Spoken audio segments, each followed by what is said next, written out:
She was laughing, but she was also breaking inside. And that single moment after the Australian Open final might tell us more about Aryna Sabalenka than any trophy ever could. Because this wasn't just a loss.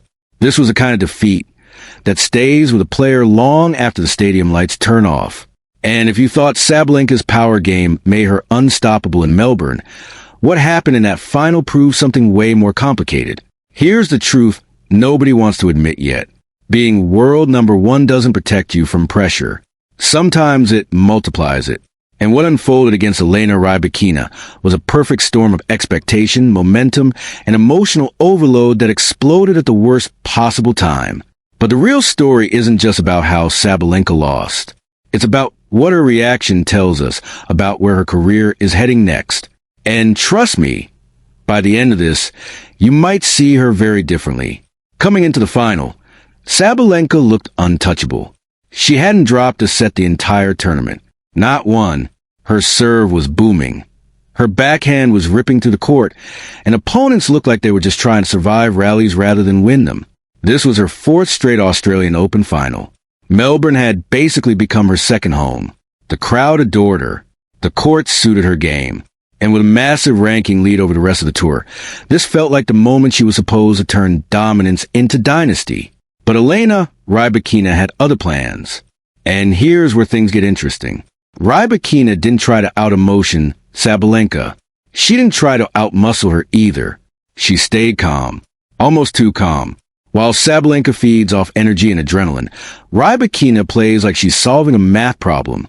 That contrast defined the match. Rybakina took the first set by absorbing pace and striking at just the right moments. Sabalenka responded the way champions do. She raised her level, attacked more aggressively, and snatched the second set with authority. At that point, momentum was fully on her side. Then came the third set, and this is the part that will haunt her. Sabalenka stormed to a 3-0 lead. She was dictating. She was roaring. The crowd felt it. Commentators were already talking about her mental growth, her composure, her evolution as a multiple-time major champion. And then everything shifted. Rybakina didn't panic. She didn't rush. She simply kept swinging, kept serving big, and slowly dragged Sabalenka into longer, tighter, more uncomfortable points. Instead of finishing the match, Sabalenka started forcing it. You could see it in the footwork, a half step late, in the shot selection, going for lines too early, in the body language, the shoulders tightening, the eyes searching for answers. This wasn't a physical collapse. It was emotional tension creeping into a match that had suddenly become about history, expectations, and fear of letting it slip. Rybakina came back, game by game, point by point. And when Sabalenka realized the match was no longer on her terms, that's when the real battle began. Not across the net. Inside her own head.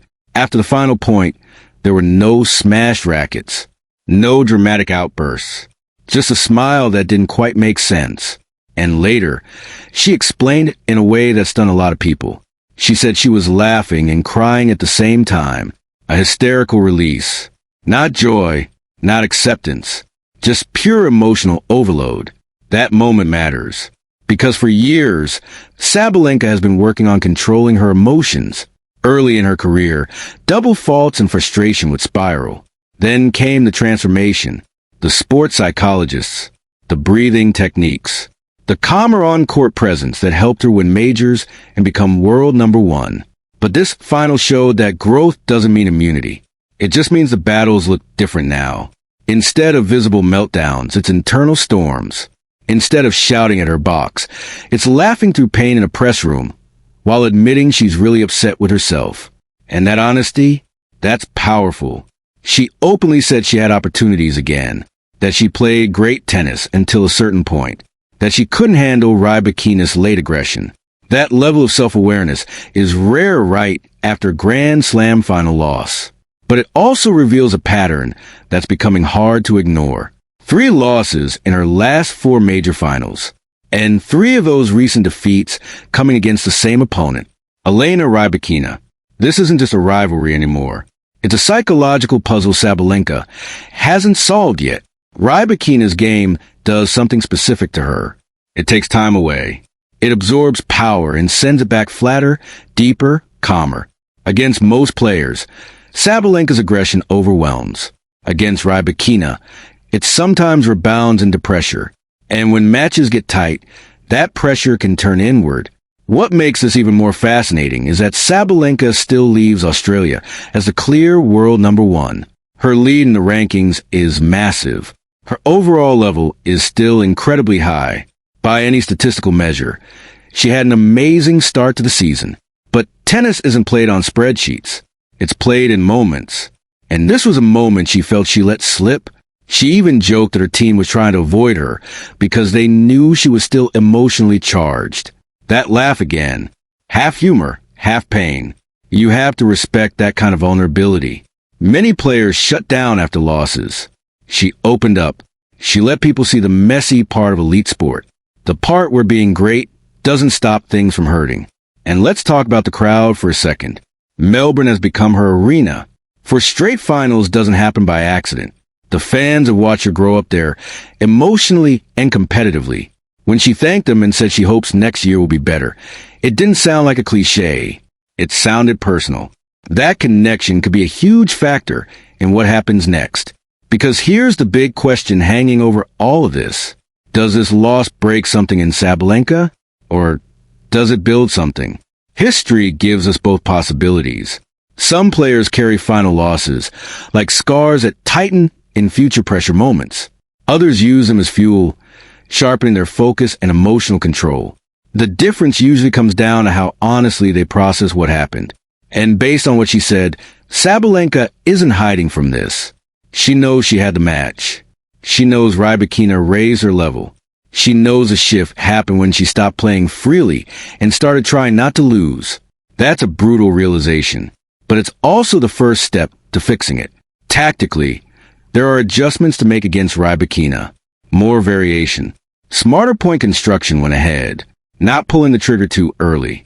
But the bigger challenge is emotional pacing. Staying in the present when the finish line appears. That's the final boss level of tennis. And it's where legends are separated from champions. The scary part for the rest of the tour? Sabalenka is already this good while still figuring that out. And don't overlook Rybakina in all this. Her ability to stay emotionally flat in chaos is becoming one of the most dangerous weapons in women's tennis. She doesn't give opponents emotional cues. No panic. No celebration. Just clean, relentless ball striking that forces players like Sabalenka to generate all the energy themselves. And when that energy dips or turns into tension, Rybakina is right there to take over. We might be watching the defining rivalry of this era form in real time. Power versus precision. Fire versus ice. Emotion versus calm. And right now, the ice has been winning the biggest moments. Still, writing Sabalenka's story as a tragedy would be a mistake. She dominated the Australian swing. She's a top player in the world. She keeps putting herself in these positions. That consistency is not luck. It's proof of elite mentality and skill. But to turn dominance into a long-term legacy, she has to solve these final set puzzles against players who don't blink. The good news? She's not running from the challenge. She's talking about it, laughing through it, crying through it, feeling it instead of burying it. That's uncomfortable, but it's real growth. So when you think about that image of her smiling in the press room after such a painful loss, don't see it as not caring. See it as someone trying to release the emotional pressure of carrying expectations, history, and self-belief all at once.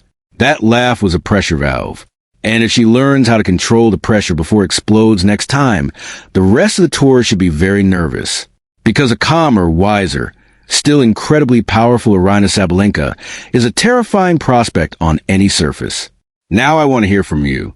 When Sabalenka went up 3-0 in that final set, did you think the match was over? And do you believe she'll figure out the Rybakina problem before the next Grand Slam? Or is this becoming a mental block? Tennis IQ is all about diving deep in the scoreline, and this story is far from finished.